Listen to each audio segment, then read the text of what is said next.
Hey guys, welcome back to Rocket Robot on Wheels. Today is February 21st, it's a Friday, and we're just here in this water temple knockoff area with platforming, with Super Mario 64-esque platforming, and I love it. And I just realized that, like, the way that, like, Rocket Robot on Wheels, his whole character is like a unicycle with the head of a robot. And then I was like, wait a second, wasn't there an old Pixar short about a unicycle? And I looked it up and it's called Red's Dream. I remember because I used to have like all the old Pixar shorts on a DVD. Like just the shorts, and I would watch that. I watched that a bunch of times as a kid. It's funny, I haven't thought about that DVD in a while. But it was pretty interesting. It had like Jerry's Game. It had that animation about all the like snow globes, or was it just one snow globe coming to life? And like the sexy beach girl on the flamingo. If you know the one I'm talking about, you know. And then there was that really old one about like Andre and Wally B, about the guy who gets stung by a bee.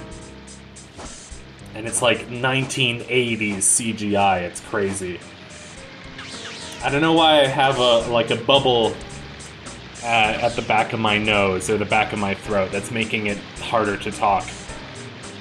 That's why I don't drink milk before recording a video, because I don't want that to happen.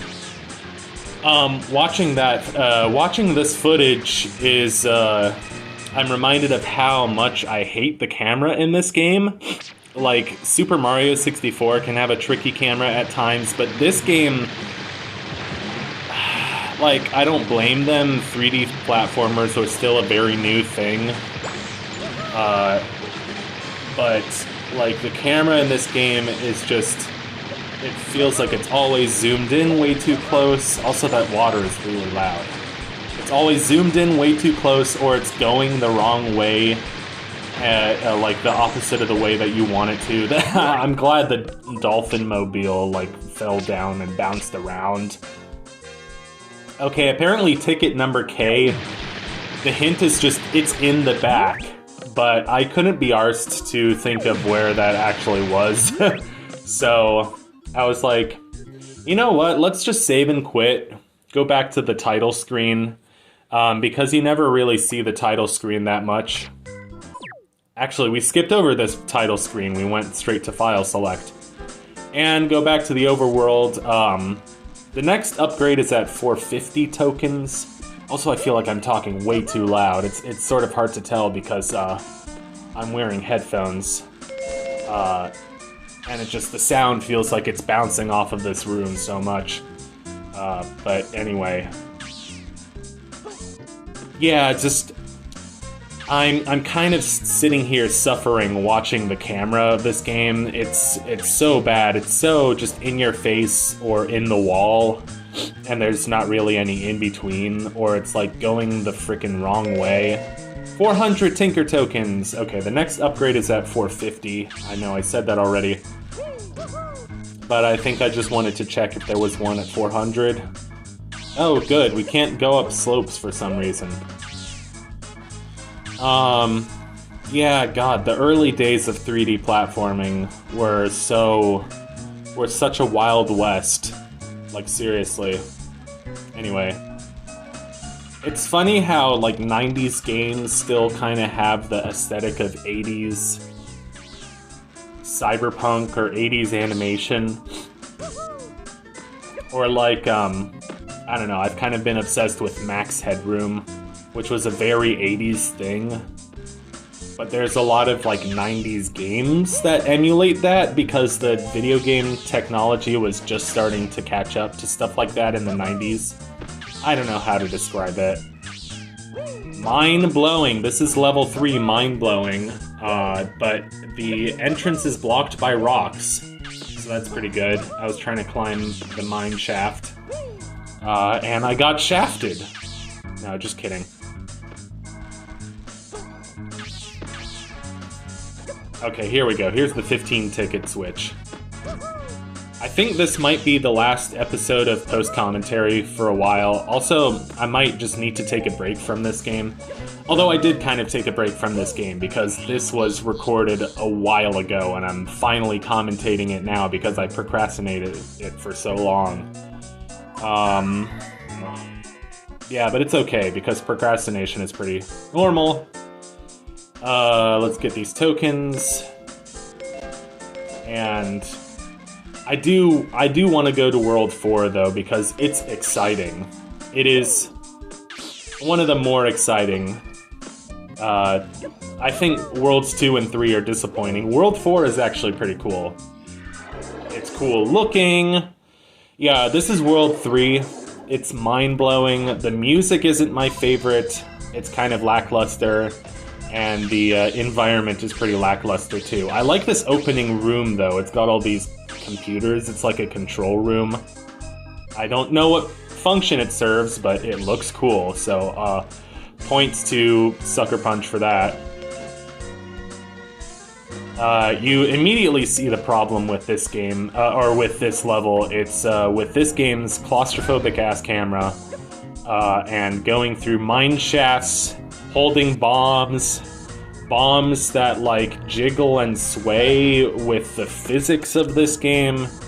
And if they explode, you're dead, and just you can't get the camera to face the right way, and it's a whole mess. This level is a mess. Like, the music's okay. Like, it has this one part of the song coming up with the trumpets. I always picture the lyrics are like, get down tonight, get down tonight. And that was stupid. That was corny.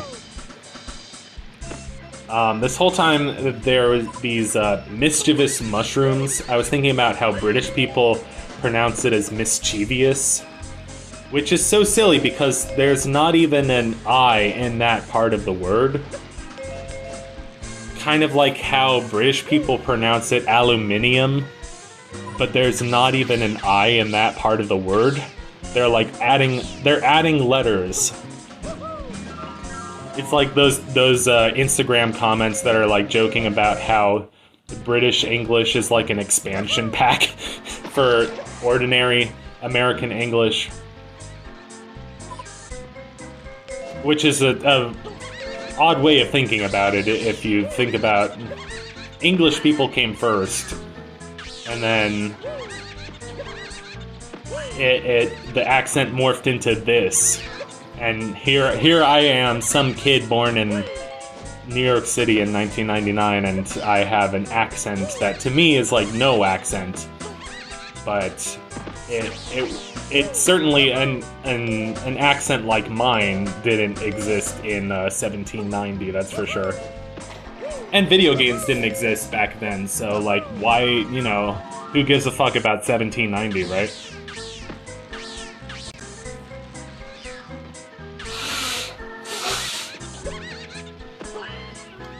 Sorry, I had to blow my nose. Hope you didn't hear that. I like the way the machine parts are designed in this game. It has a really cool, like, futuristic... Like, this game has a nice futuristic aesthetic to it. But I feel like overall the pacing of this game is so slow that it starts to drive me crazy. Like, when you're used to Mario 64 or even Banjo-Kazooie as, like, a 3D collectathon, how a 3D collectathon should be, and then this game just feels so slow compared to that. It feels like you're spending ages turning the camera in the right direction, your movement is so slow, it takes ages to get anywhere. And, like, I'm sorry I'm complaining about this game, but I'm just, it's funny, it can actually be kind of fun to let's play bad games and just clown on them and just talk about why they're bad. Because this game has plenty of good things. Like, it's, a really charming, like, 3D collectathon, and... like, 3D collectathons, if they're done well, they're done well. and they're just kind of satisfying.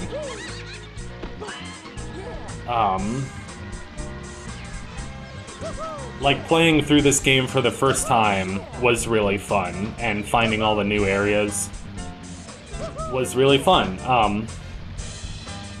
But it reminds me, like, how game reviews on YouTube used to have, like, you know, in the early days of reviewing games on YouTube, the people who were popular were like JonTron and AVGN, and they mostly had negative things to say about video games. And eventually it shifted over to like a culture where it's more common to talk about why you love video games, and I think that's really cool. But that's not to say there weren't like fun things about the culture of like clowning on bad games. I mean, after a while, it was just like overly negative, I think. Even though, you know, I was pretty young back then. Like, I was in, what, 8th grade when, like, the original Game Grumps channel started, like 2012. It was Egoraptor and JonTron, and I was watching them a bunch. But, you know, even before that, like, I think AVGN was popular in 2009, and I was not really that into video games yet at that point. I got big into video games around like 2011. Ever since then, kind of, I haven't talked so much about my story in a while, but if you know my story, you know it's a lot more complicated than that. But, oh god, and then we have all these things to bomb, and then we have this clown who's like clowning around trying to steal your bombs. I do not like this level, and I had to redo parts of it because I forgot to make a save state in a certain part of it. But I like the funny, jazzy music. It's always... I like these side areas because they have funny, jazzy music, and it's fun. And again, it reminds me of that kind of like 1980s Pixar aesthetic for whatever reason. Yeah, it's funny that Red's Dream animation is actually... It's about like, you know, it's a rainy night in a bike shop after dark, after the shop's been closed, and there's a unicycle in the back of the shop. And he's having this dream that, like, there's a clown juggling on the unicycle, and then the unicycle starts, like, the clown gets off the unicycle, but somehow he's still floating, and then the unicycle starts juggling, and he's, like, the star of the show. So yeah, it's just really sweet, and it's funny because it was about a unicycle and a clown, and I was like, I know this game reminds me of something. This clown's a miner. Don't let Drake near him. No, I'm kidding. Trying to strike a chord, and it's probably A minor. Sorry. Also, there's a very sneaky purple token in this cave right here. Yeah, it's hiding from you. There's so many collectibles in this game that are just hiding from you, and because of the bad camera, it's like, well, shit. Well, don't shit in my Frosted Flakes, Mini Wheats, Lucky Charms, Fruit Loops, Humble Pie, I don't know. Escrow, refinancing, home mortgage, mortgage loans, escrow. Escrow is such a funny word. I mean, mostly because of that Homestar cartoon that I'm referencing, the Sinor Card Gauge Mortgage. Or, as it's pronounced in the cartoon, Sinor Card Gauge Mortgage. You get a leg up on the pile. Also, yeah, when you touch a crystal to a crystal, they explode. And I thought I was far enough away from that crystal, and I am getting pretty dangerously low on health, as you can see, so I was very nervous during this. I was sweating bullets. My palms were sweaty. Mom's spaghetti. He's nervous. Anyway, watch me completely fucking miss this ticket, because, yeah, I was seething. I was coping and seething after that moment. Also, this music sounds so much better on double speed. Listen to this. It sounds so jazzy and fun now. So yeah, I had to redo this whole section because I hit, like, you know, a loading zone, and I was like, wait, I need to turn around and get the ticket, and then the door closed behind me. Y'all saw it. I don't need to recap it for you, but I will, because I wreak havoc wherever I go. Good. I'm glad it bounced off of the, yeah, thing. Yeah, good. Camera. Oh my god. I was really struggling with the camera. Really, like, stroking it and choking it. Never mind. That was weird. I was weird on purpose. How could I? Okay, here's ticket number C for mind-blowing. This level really blows. So, thank you for watching, and I'll see you in the next episode of Rocket Robot on Wheels. Take care. Love you. Bye.